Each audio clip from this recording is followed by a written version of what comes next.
nominate Honorable Tajuddin Abbas. I so second. I rise to humbly accept the nomination. Is hereby declared the winner and returned elected as the Speaker of the House of Representatives.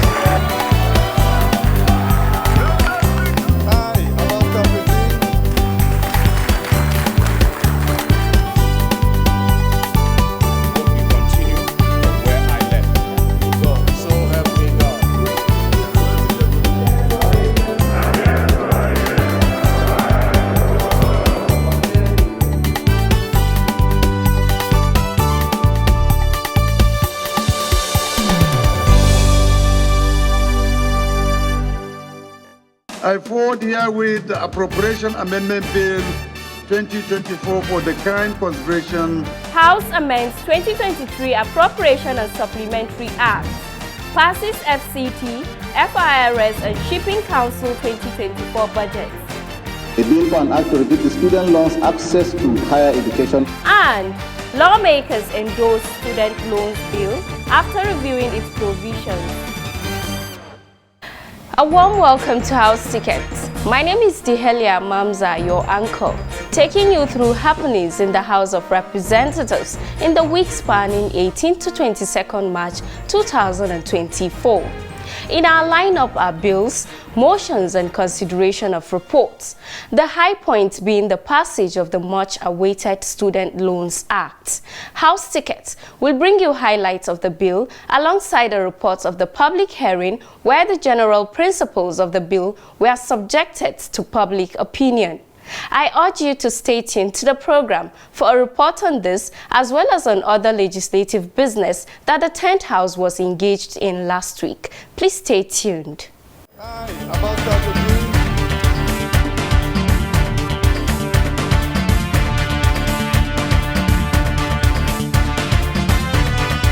The House will pay priority attention to participatory budgeting process and delivery, law reform, electoral reform, women's participation and inclusion in governance, among others.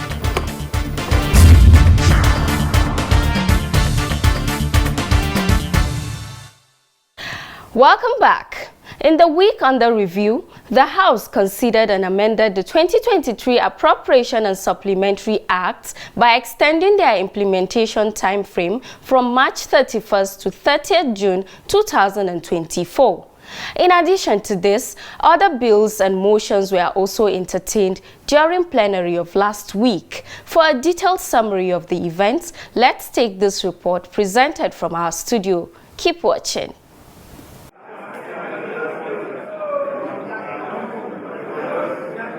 Help us with thy grace to do only those things that will promote the unity, peace, happiness, and prosperity of Nigeria. In the course of the week under review, the House had on Wednesday, the 20th of March 2024, received correspondence from President Bola Ahmed Tinubu on the amendment of the 2023 Appropriation and Supplementary Acts implementation period from 30th of March to 30th of June 2024.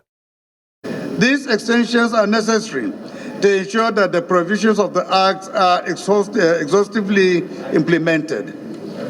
While looking forward to the usual expeditious consideration of the House of Representatives, please accept, Honorable Speaker, the assurances of my highest consideration. Yours sincerely, Bola Ahmed Tinubu. This request was considered at the Committee of Supply chaired by the Speaker. The remnant of the budget of 2023. Chief Whip of the House, Representative Usman Bello Kumo, made a case for the amendment and government's demand for extension. He began with the 2023 Appropriation Act.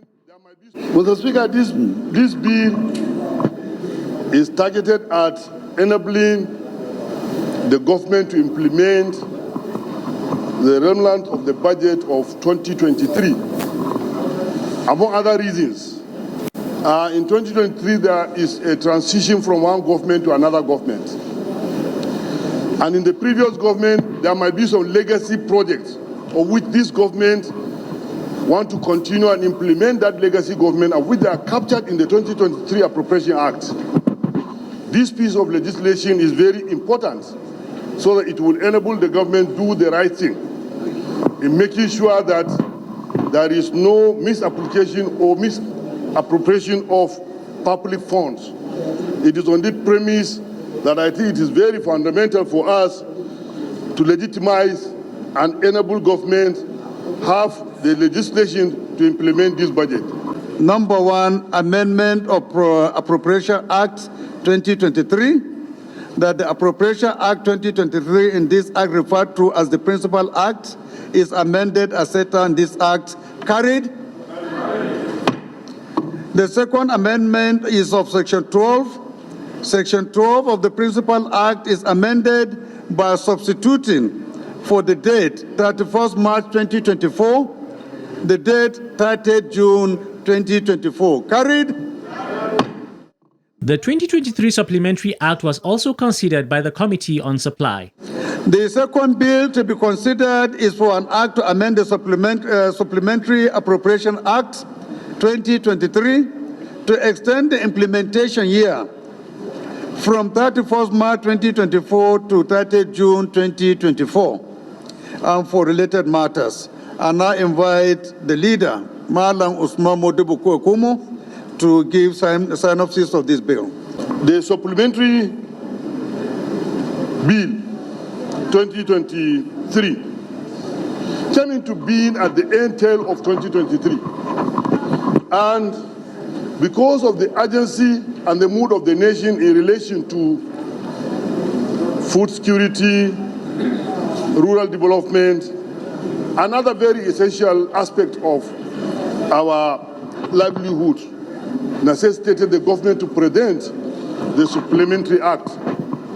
So because of the procurement nature of our rules, passing this particular extension will help the government to implement the full aspect of the Supplementary Act. That the Supplementary Appropriation Act 2023, in this act referred to as the Principal Act, is amended as set out in this act. Carried. The second amendment is of Section 1. Section 1 of the Principal Act is amended by substituting for the date 31st March 2024 through the date 30th June 2024. Carried. Both bills were then considered by the House in plenary, adopted and passed into law. Still on budget matters, the House last week considered and approved the sum of 115,145,142,457 naira 20 kobo only, being the 2024 budget of the Nigerian Shippers Council for the financial year ending December 2024.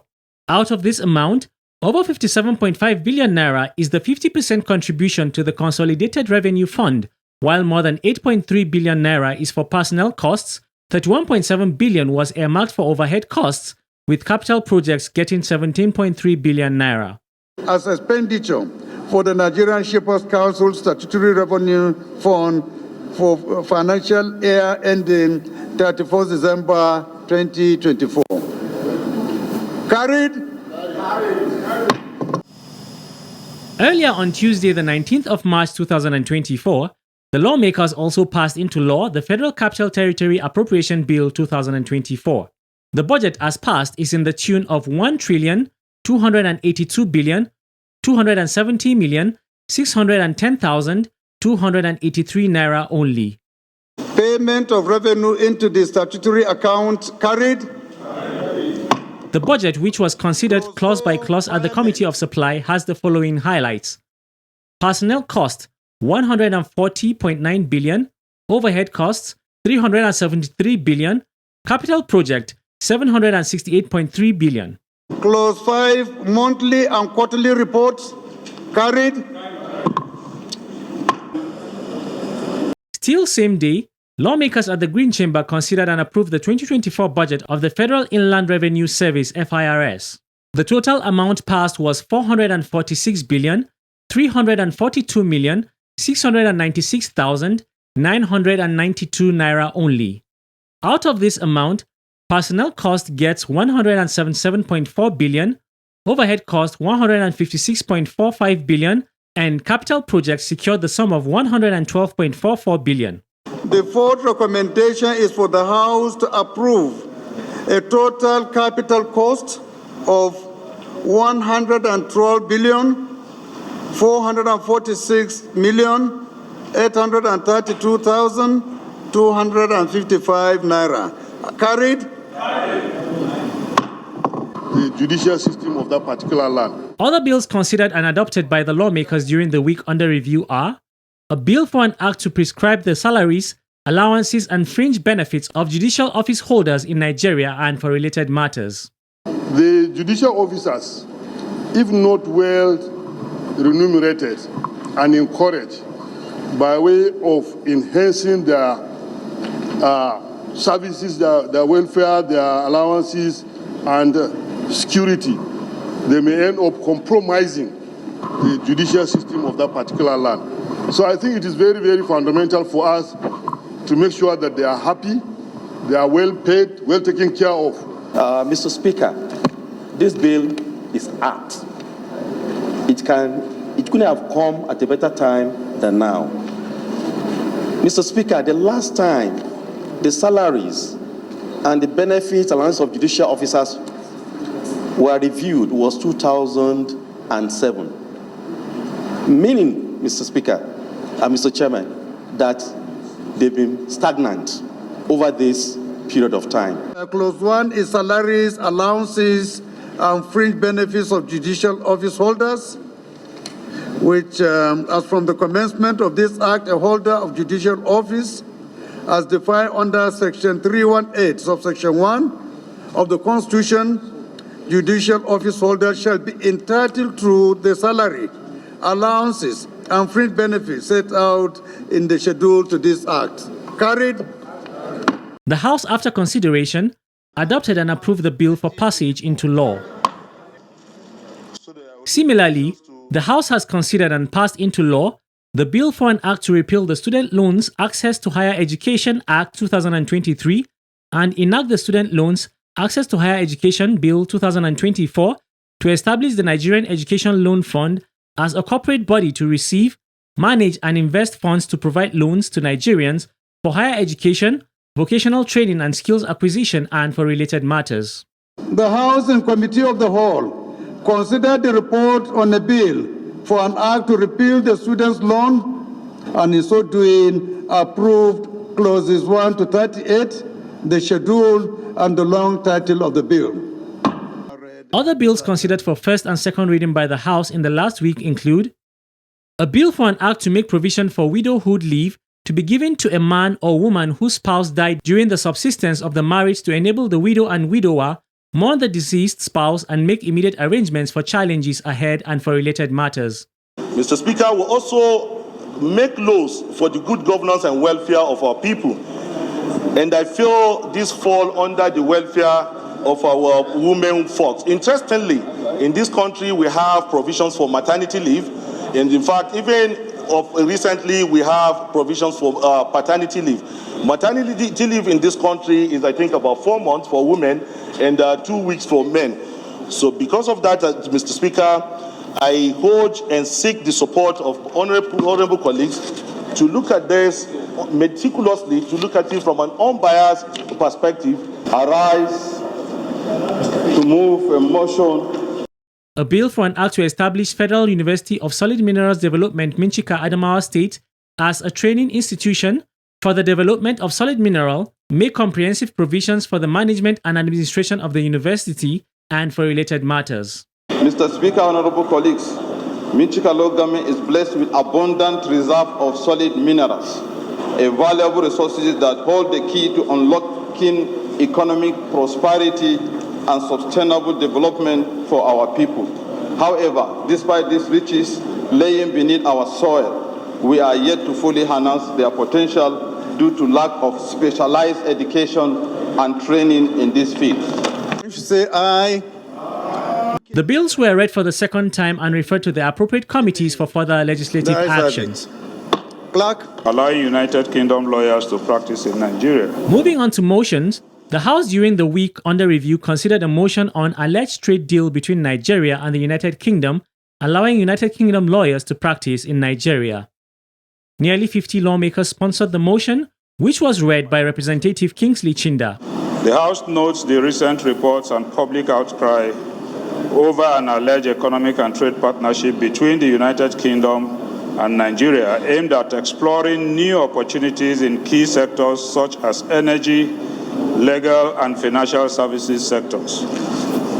The House also knows that the trade deal became very heightened as the legal aspects appeared lopsided and tilted mainly in favor of the United Kingdom to the detriment of qualified Nigerian lawyers, in that it seeks to allow United Kingdom lawyers to enter the Nigerian legal space and practice, but not vice versa. Allowing the superpowers to encroach into our domain while we are not fully prepared, creating unnecessary hurdles for our professionals in Nigeria is very, very dangerous. As a Nigerian, if you want to practice law in the UK today as a Nigerian trained lawyer, there's a mandatory exam that you have to do. It's called the QLTT, Qualified Lawyers Transfer Test. So it is unbelievable that the Ministry of Trade and Investment will sign a treaty or an agreement that would allow an influx of UK-trained lawyers in Nigeria. The House resolved to urge the Federal Ministry of Industry, Trade and Investment to immediately halt the signing and implementation of the trade partnership with the United Kingdom until the terms and conditions governing the same are fully examined and ascertained. Mandate the Committee on Treaties, Protocols and Agreements to investigate the matter and report back within 4 weeks for further legislative action.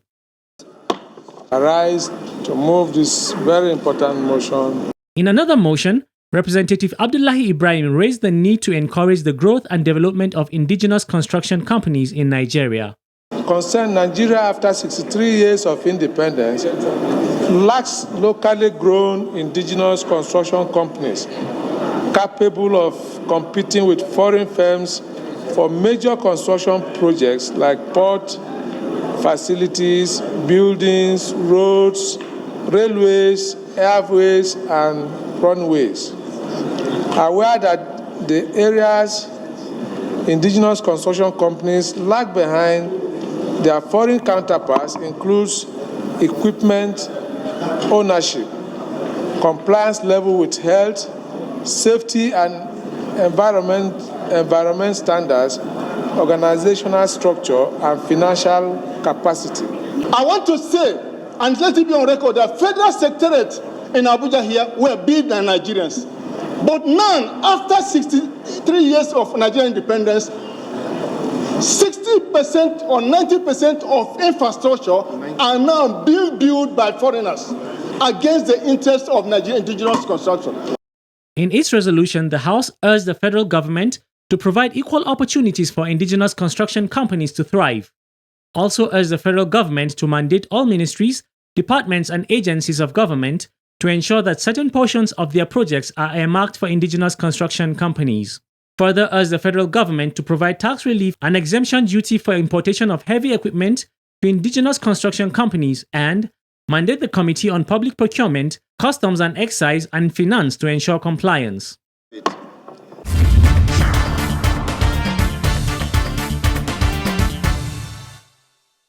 You're watching House Tickets, the program that brings you up to date on the activities of our lawmakers in the Green Wing of the National Assembly. Prior to the passage of the Student Loans Bill, the joint Senate and House committees had held a public hearing at the complex of the National Assembly. The committees involved include the Senate Committee on Tertiary Institutions and TED Fund and House Committee on Student Loan, Scholarship and Higher Education Financing. The hearing was to get a wider perspective on how best to implement the Student Loans Bill. Deputy Senate President Senator Barrow Jibrin declared the hearing open. I would like to commend Mr. President for the will and the passion he has shown in making sure that he creates a law, creates an institution that will facilitate access to funding for students who do not have the wherewithal to fund their educational goals. he has shown uncommon passion, and he has shown the political will to really work in line with global best practice. The joint chairman of the committees also made their remarks during the hearing. This bill is properly deliberated by the critical stakeholders, both the academia, the financial institutions, and the students that are here present, I believe will have a value addition to this country, because Nigeria is blessed. We have all the basic raw materials needed for development, and education is the key to success. Perhaps one of those very important steps that we need to take in order to reposition our nation towards the development that we desire. As we all know, the statistics says that 42% of our population are 14 years and below. And these are the people that requires education, so that, we all require education, but these are the people that we need to pay a lot of attention to. Other stakeholders at the public hearing included the Minister of Youth and Sports Development, Dr. Jamila Bio Ibrahim, Minister of Education, Professor Tahir Mamman, and representatives of students' unions. Part of what delayed the takeoff was this ambiguity in the previous act. So this needs to be clarified as quickly as possible. And it is not a financial institution. It's a purely service institution. It's not there for money making. It is there to service students. The Federal Ministry of Youth Development should be a member of the board. Please refer to page 7 and 8 of the bill. The Federal Ministry of Youth Development is excluded. As earlier reported, the report of the Joint Committee has been considered and approved during House plenary of Wednesday, 20th March 2024. Outside the complex of the National Assembly, members of the House Committee on Police Affairs had visited the Nigeria Police Headquarters on an oversight assignment. This was on Wednesday, the 20th of March 2024. Inspector General of the Nigeria Police Force, Mr. Kayode Egbetokun, welcomed the lawmakers. Speaking during the oversight visit, Chairman House Committee on Police Affairs, Representative Maki Eleman, highlighted the reasons for the visit. The essence of the visit is to acquaint the committee members with the working and activities of the force headquarters, and to also unveil the Inspector General of Police and his management team the opportunity to fairly interact with the honorable members and come up with strategic ideas that will further empower and strengthen the Nigerian police force in addressing the incisive security challenges such as Boko Haram, banditry, kidnapping, armed robbery, and other social vices and degenerated the country over the decades. Responding, the Inspector General appreciated the National Assembly for supporting Nigeria Police in discharging its responsibilities. Without your support, the much that we have been able to achieve in the fight against insecurity in Nigeria would not have been possible. I believe that with your visit today, we are assured of more support from you. I thank you for the support you have been given before, and I thank you for the support you are still going to give us. We've been working together, we are partners, and I believe that this your visit is going to improve our partnership. The rest of the meeting, focusing on security matters, was discussed behind closed doors.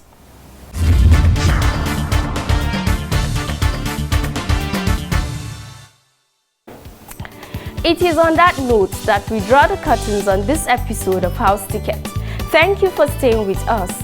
Let me quickly mention that the House is on recess for 3 weeks to resume on the 16th of April after the Easter and Eid al-Fitr holidays. While the break lasts, House Ticket will be on ground to bring you updates on unfolding events in the Green Wing of the National Assembly. I am Dihelia Mamza saying enjoy the holidays and bye for now.